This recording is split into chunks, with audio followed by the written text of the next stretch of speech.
Marginalisation होता है उसकी वजह से लोगों को कई प्रॉब्लम्स फेस करनी पड़ती है, उनके साथ इनइक्वेलिटी होती है, उनके साथ डिस्क्रिमिनेशन होता है, समाज में उन्हें अलग से ट्रीट किया जाता है, कई बार उनके रिलेटेड कुछ स्टीरियोटाइप्स बना लिए जाते हैं जिस वजह से वो समाज में कुछ कर नहीं पाते, अपनी लाइफ में कुछ नहीं कर पाते, हमेशा उन्हें उस स्टीरियोटाइप की नज़र से देखा जाता है।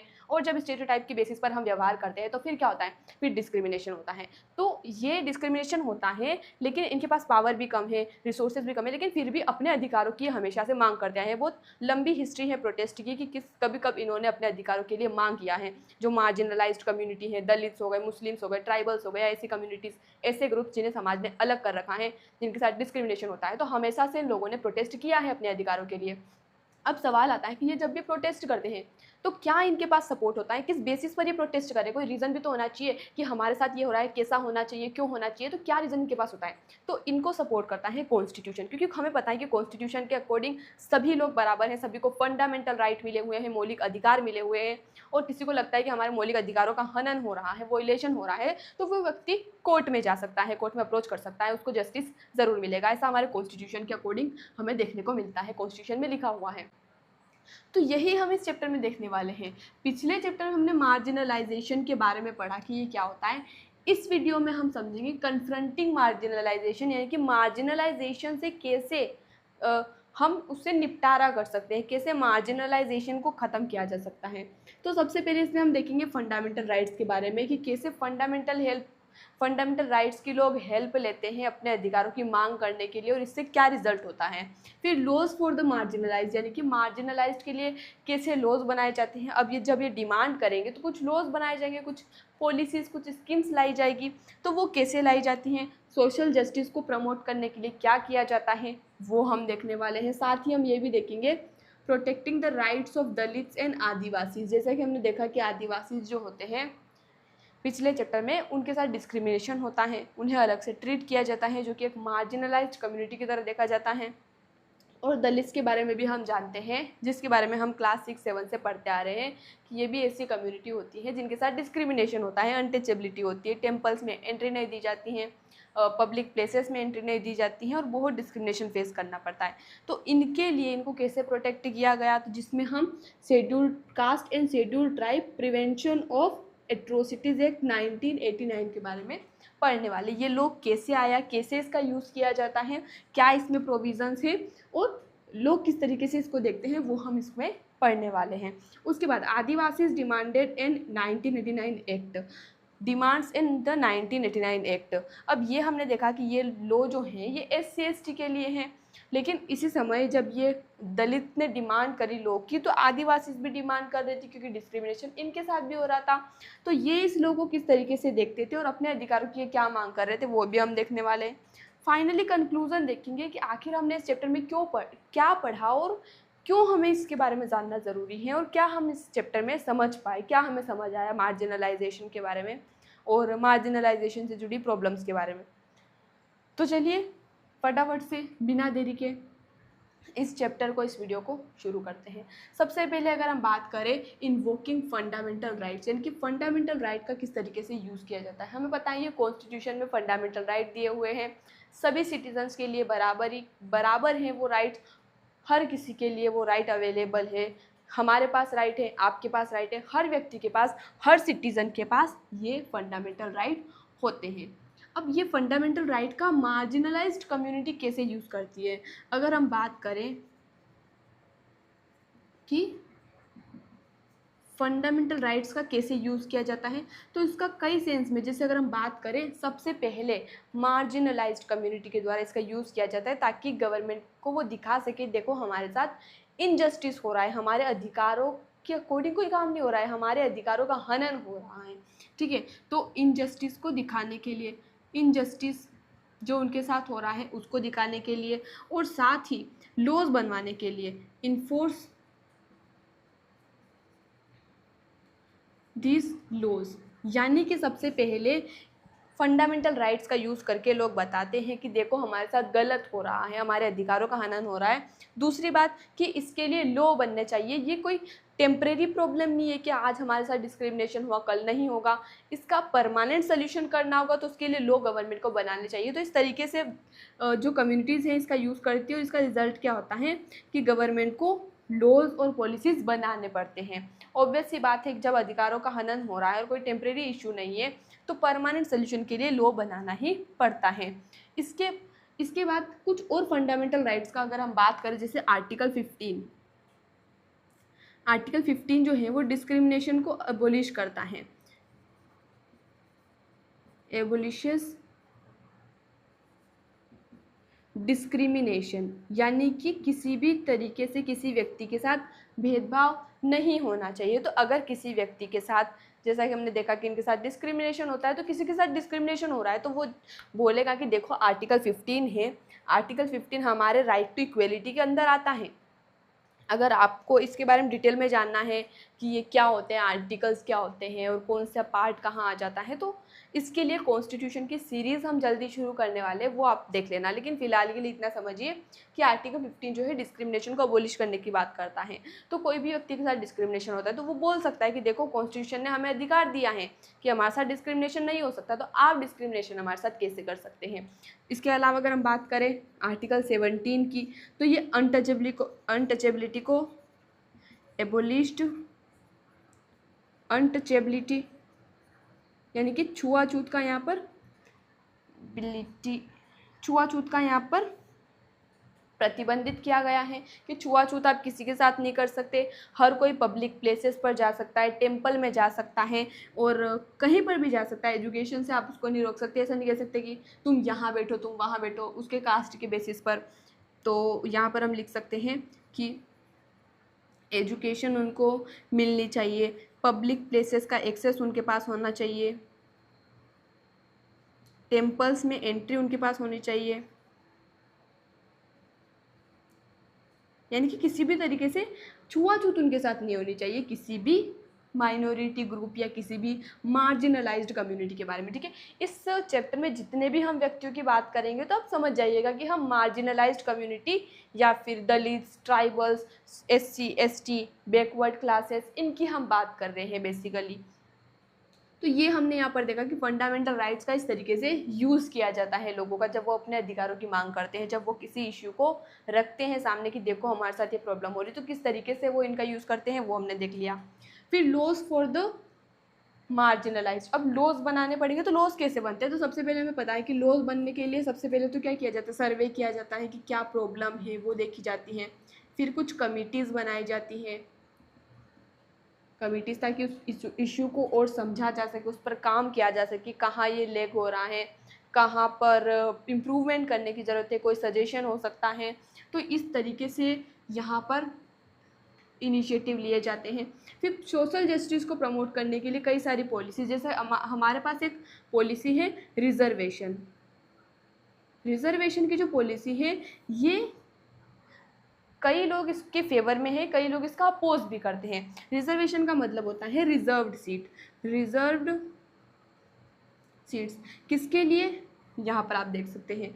तो रिजर्व सीट कहाँ पर, एजुकेशन की बात हो, एम्प्लॉयमेंट की बात हो या फिर कॉलेज की बात हो, कॉलेज में एडमिशन की बात हो, तो एजुकेशन और एम्प्लॉयमेंट में क्या होता है, सीट्स रिजर्व होती हैं। कॉलेज की अगर हम बात करें तो स्कॉलरशिप यहाँ पर मिलती हैं, उसके अलावा हॉस्टल की सुविधा और बहुत सारी फैसिलिटीज़ यहाँ पर दी जाती हैं। इसके लिए क्या कहा गया, मतलब क्या रीज़न दिया गया क्यों रिजर्वेशन हो रहा है, क्योंकि इनके पास फाइनेंशियल कंडीशन अच्छी नहीं होती है, रिसोर्सेज नहीं होते, इसलिए ये एजुकेशन भी इनको अच्छी नहीं मिल पाती, फिर एम्प्लॉयमेंट नहीं मिल पाएगा और फिर ये पीछे रह जाएंगे, इसीलिए यहाँ पर ये पॉलिसी बनाई गई थी। लेकिन बहुत सारे लोग इसका अपोज भी करते हैं। इसके बाद अगर हम देखें protecting the rights of Dalits and Adivasi, तो इसको हम एक स्टोरी से समझते हैं। यहाँ पर सब कुछ हम रफ कर देते हैं, स्टोरी से समझते हैं, बहुत इंटरेस्टिंग स्टोरी है। एक बार क्या होता है कि एक गांव होता है जहाँ पर एक त्यौहार मनाया जाता है जो कि 5 साल में एक बार मनाया जाता है और 5 दिन तक वो त्यौहार चलता है। वो त्यौहार क्या है, वहाँ पर एक देवी देवता की पूजा की जाती है, बहुत धूमधाम से त्यौहार की तरह से मनाया जाता है और वहाँ पर बहुत आसपास के गांव के लोग आते हैं और कुछ पंडित, कुछ हाई क्लास लोग भी उस पूजा में आते हैं। अब वहाँ पर क्या रिवाज है कि अगर कोई हाई क्लास व्यक्ति, कोई पुजारी वहाँ पर आता है तो जो गांव के दलित व्यक्ति हैं उन्हें उनके पैर धोकर जो पानी है उससे नहाना होता है, ऐसा वहाँ पर रिवाज था।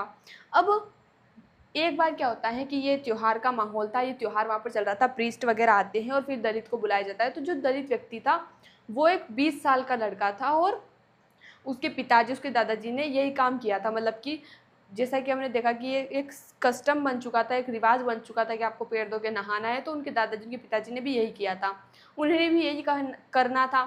ऐसा लोगों ने उनको कहा कि आप ऐसा करो, लेकिन वो इंजीनियरिंग की पढ़ाई कर रहे थे और बहुत अच्छे मेच्योर व्यक्ति थे। तो उन्होंने कहा कि हम ऐसा नहीं करेंगे। क्यों हम इस सो कॉल्ड सोसाइटी के जो सिस्टम बना रखे हैं हमारे खिलाफ, ऐसे ही प्रैक्टिसेस बना रखी हैं, हम इन्हें क्यों फॉलो करें। तो उसने मना कर दिया। तो लोग उसे कहते हैं, उसकी कास्ट के और हाई क्लास लोग भी, कि तुम ऐसा कर रहे हो, तुम भगवान का अपमान कर रहे हो। फिर भगवान तुम्हें, होता है बहुत सारी बातें कि भगवान, तुम भगवान का अपमान कर रहे हो, तुम ये अच्छा नहीं कर रहे हो अपने लिए, ठीक है। क्योंकि जो भी ऐसा करता था, पैर धो के उससे नहाता था, तो उसे अच्छा माना जाता था कि ये बहुत अच्छा व्यक्ति है। तो उसे लोग इस तरीके से क्रिटिसाइज़ करने लगते हैं। वो कहता है कि मैं ऐसा नहीं करूँगा। फिर क्या होता है कि जो हाई क्लास या प्रीस्ट होते हैं वो उस व्यक्ति को ज़बरदस्ती फोर्स करते हैं ऐसा करने के लिए, लेकिन वो मना कर देता है। तो वो कहते हैं दूसरे लोगों से कि इसे आप सोशली बॉयकॉट कर दीजिए, इसे बात मत कीजिए, इसे किसी फंक्शन में मत बुलाइए, एक तरीके से बाहर कर दीजिए सबसे कि अलग ही प्राणी है। तो सब लोग, अब हाई क्लास लोग थे, उस समय डर होता था, तो सब लोग डर की वजह से मान जाते हैं और उसका बॉयकॉट कर देते हैं, उससे बात नहीं करते हैं, उसको सबसे अलग रखते हैं। एक बार फिर वो व्यक्ति जो है, एक बार उसके घर पे कुछ लोग आके आग लगा देते हैं, जिस व्यक्ति ने मना किया था पाँव धोकर नहाने से। तो फिर वो कंप्लेन करता है इस SC/ST prevention of atrocities act 1989 के बेसिस पर वो पुलिस कंप्लेन करता है, जिसके बाद में ये मुद्दा चलता है। ये जो सिस्टम था, ये पैर धोकर नहाने का, ये सिस्टम हट जाता है, लेकिन फिर उन्हें गांव छोड़कर जाना पड़ता है क्योंकि उसका सभी ने बॉयकॉट कर दिया था। तो आई होप ये आपको समझ आ चुका होगा कि किस तरीके से दलित के साथ या किसी व्यक्ति के साथ डिस्क्रिमिनेशन होता था और उन्हें फोर्स किया जाता था किसी रूल को फॉलो करने के लिए, किसी कस्टम को फॉलो करने के लिए, और नहीं करते तो उन पर फोर्स किया जाता था, उन्हें बॉयकॉट किया जाता था, बहुत अत्याचार सहना पड़ता था। तो इसी तरीके से किसी रूल्स की वजह से, अगर उन्हें पता नहीं होता, अगर उसके पिताजी को नहीं पता, दादाजी को नहीं पता, उसको भी नहीं पता होता कि ऐसा कोई रूल होता है, पॉलिसी होती है, तो फिर पॉलिसी तो बनी हुई है, लेकिन आप उसका यूज़ करें या ना करें ये आपके ऊपर है। तो ऐसा ही इसके साथ होता है। तो ये पॉलिसी हमें समझ आया कि ये जो एक्ट है, इस एक्ट का यूज़ कैसे किया जाता है, किस तरीके से उस व्यक्ति ने इस एक्ट का यूज़ किया।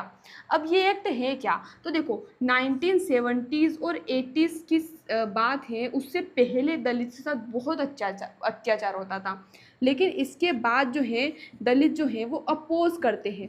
अपोज क्या करते हैं कि हम ये आपके जो सिस्टम है ये फॉलो नहीं करेंगे, हमारी भी कोई डिग्निटी होती है, हम भी इंसान हैं और हमारे साथ आप ऐसा गलत करेंगे। जबकि उन्हें कह रहे हैं कि आप भगवान के, अगर आप पैर धोकर नहाएंगे नहीं तो भगवान आपको पाप देंगे, आप भगवान के खिलाफ जा रहे हो। लेकिन उन्हें मंदिरों में एंट्री नहीं दिया जाती। तो उस व्यक्ति ने कहा कि हमें मंदिरों में एंट्री आप नहीं दे रहे हो, फिर भगवान हमसे कैसे नाराज़ हो जाएंगे, कुछ भी कहते हो, मतलब मंदिरों में तो पहले हमें एंट्री दो। तो दलित ने ऐसी प्रैक्टिसेस को अवॉइड किया, अपोज किया, बहुत सारा क्रिटिसिज्म इन्हें फेस करना पड़ा। बहुत सारे लोगों ने इनका अपोज किया, हाई क्लास लोगों ने इनको डराया धमकाया। बहुत सारे लोग होते हैं ना कि आप हमारे खिलाफ बोलोगे तो हम आपको डराएंगे धमकाएं, तो इस तरीके से अपोज किया। फिर फाइनली क्या होता है, 1789 में ये लॉ बन जाता है, the schedule caste and schedule tribe prevention of atrocities act. Atrocities का मतलब होता है अत्याचार। तो अत्याचार, अन्याय से प्रिवेंट करने के लिए ये लॉ बनाया गया था। किसके लिए, SC/ST के लिए। इस लॉ में क्या था, इस लॉ में कई सारे क्राइम्स की बात की गई थी। जैसे कि अगर हम बात करें तो मोड्स ऑफ ह्यूमिलिएशन की बात की गई। मोड्स ऑफ ह्यूमिलिएशन, इसमें अगर आप किसी को ज़बरदस्ती कुछ ईट या ड्रिंक करने के लिए नहीं दे सकते जो उसके लिए हार्मफुल हो, या फिर आप किसी को ज़बरदस्ती उसके क्लोथ रिमूव नहीं करवा सकते, या कोई भी उसे ज़बरदस्ती ऐसा नहीं कह सकते ये कपड़े पहनो या ऐसे डांस करो, या मतलब उसके साथ गलत बिहेवियर आप नहीं कर सकते जो एक इंसान के साथ नहीं होना चाहिए, ऐसा बिहेवियर आप नहीं कर सकते। तो यहाँ पर एक मोड ऑफ ह्यूमिलिएशन हमने देख लिया। उसके अलावा डिपोजेस का भी था। डिपोजेस, इसका मतलब है ज़मीन का अधिकार वाला बात हुआ है यहाँ पर, ठीक है, ज़मीन के अधिकार से रिलेटेड, उस पर अतिक्रमण से रिलेटेड। तो इसमें भी कहा गया कि आप कोई भी लैंड जो है वो कैप्चर या कल्टीवेट नहीं कर सकते। कैप्चर, कल्टीवेट नहीं कर सकते हैं। ज़बरदस्ती उनकी लैंड पर आप कब्जा नहीं कर सकते हैं उनको फोर्स करके। उसके बाद अगर हम बात करें तो क्राइम्स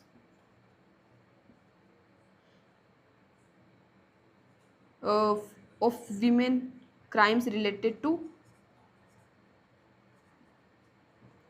विमेन की यहाँ पर बात की गई कि आप महिलाओं के साथ भी गलत नहीं कर सकते, उनका डिसरिस्पेक्ट आप नहीं कर सकते, उन्हें किसी भी काम के लिए फोर्स नहीं कर सकते। तो ये भी यहाँ पर बात की गई, किसके लिए, SC ST के लिए बात की गई। अब आदिवासी डिमांड है 1989। अब जैसे दलित इक्वेलिटी की डिमांड कर रहे थे तो आदिवासी भी इक्वेलिटी की डिमांड कर रहे थे, इक्वेलिटी की डिमांड कर रहे थे। तो इन्होंने देखा ये 1989 वाला एक्ट, इन्होंने कहा कि इस एक्ट का तो हम भी यूज़ कर सकते हैं। कैसे यूज़ कर सकते हैं, यहाँ पर बोला गया कि आप ज़बरदस्ती हमारी लैंड कैप्चर नहीं कर सकते, लेकिन बहुत सारे जब डेवलपमेंट होता है तो हमें हमारी ज़मीन से हटा दिया जाता है। और देखा जाए बहुत सारे एक्टिविस्ट जो थे, आदिवासी एक्टिविस्ट, उन्होंने कहा कि असल में इस लॉ का वॉयलेशन और कोई नहीं बल्कि गवर्नमेंट ही कर रही है। क्यों कर रही है, क्योंकि हमारी ज़मीन पर कोई कब्जा नहीं कर सकता, लेकिन डेवलपमेंट के नाम पर हमारी ज़मीन हमसे छीन ली जाती है, किसी अनजान व्यक्ति को दे दी जाती है। और तो और जब कंपेंसेशन की बात आती है तो गवर्नमेंट क्या करती है, गवर्नमेंट के पास उस प्रोजेक्ट में पैसा लगाने के लिए पैसा है, लेकिन हमारे लिए नहीं है। हमें डिस्प्लेस किया जाता है लेकिन कुछ भी नहीं दिया जाता, जिसकी वजह से हमें पॉवर्टी की साइकिल में फंसना पड़ता है और बहुत दुखद जीवन हमारा होता है। कुछ भी हमें राइट इक्वल नहीं दी जाते हैं, डिस्क्रिमिनेशन हमेशा से हमें फेस करना पड़ता है। हमारे बच्चों को अच्छे राइट, एजुकेशन, रिसोर्सेज कुछ भी नहीं मिल पाते हैं, तो हमारी तो पूरी लाइफ ख़त्म हो गई। तो ऐसे बहुत सारे आदिवासी एक्टिविस्ट थे जिन्होंने भी इसका यूज़ करने की कोशिश की और कई सारे एक्टिविस्ट ने गवर्नमेंट के खिलाफ आवाज़ उठाई कि आप ज़बरदस्ती हमारी ज़मीन पर कब्जा ना करें। तो कंक्लूज़न हमें फाइनली क्या पता चला कि जो पॉलिसी ऑन पेपर है, पॉलिसी ऑन पेपर वो कभी भी डायरेक्टली इक्वल नहीं होती है रियलिटी के। यानी कि अगर कोई भी पॉलिसी बनी हुई है, कोई भी पॉलिसी बन गई, तो इसका मतलब ये नहीं है कि ऑटोमेटिकली वो आपको मिल जाएगी, रियलिटी से बहुत डिफरेंट होती है। अगर यहाँ पर हमने देखा कि अगर उस व्यक्ति को पता नहीं होता कि ऐसा कोई एक्ट बना हुआ है तो कभी वो समझ नहीं पाता, वो भी वही रिचुअल फॉलो करता, वही कस्टम फॉलो करता, वही प्रैक्टिसेस चलती रहती, और कभी ये वो जो प्रैक्टिस थी इनके अगेंस्ट वो ख़त्म नहीं होती। तो अगर आपको पता है तभी आप इसका यूज़ कर सकते हैं। तो इसके लिए जानना बहुत ज़रूरी है ऐसी पॉलिसीज़ के बारे में। तो पॉलिसी ऑन पेपर रियलिटी के बराबर कई बार नहीं होती है। तो ये चैप्टर, हमने इस चैप्टर में क्या समझा कि जो मार्जिनलाइज्ड कम्युनिटी है उन्हें हमेशा डिस्क्रिमिनेशन, इनइक्वलिटी फेस करनी पड़ती है, और इससे कन्फ्रंटेशन के लिए हमारे पास फंडामेंटल राइट है, हम इनका यूज़ करके अपने अधिकारों की मांग कर सकते हैं। अगर हमें लगता है कि हमारे अधिकारों का हनन हो रहा है, वॉयलेशन हो रहा है, तो हम कोर्ट में जा सकते हैं। हमारे पास अधिकार है कि हमें इक्वेलिटी मिले, फ्रीडम मिले। और बहुत सारी माइनॉरिटी ने कल्चरल एंड एजुकेशनल राइट का सपोर्ट लिया, right to freedom of religion का सपोर्ट लिया। तो ये जो राइट्स हैं, फंडामेंटल राइट, कॉन्स्टिट्यूशन के बारे में तो पूरा हमें पढ़ना ही चाहिए, और हम पढ़ेंगे, ज़रूर पढ़ेंगे। हम एक सीरीज़ शुरू करेंगे जहाँ पर हम कॉन्स्टिट्यूशन के बारे में डिटेल में समझेंगे, सारे आर्टिकल समझेंगे। तो मिलते हैं अगले वीडियो में। धन्यवाद।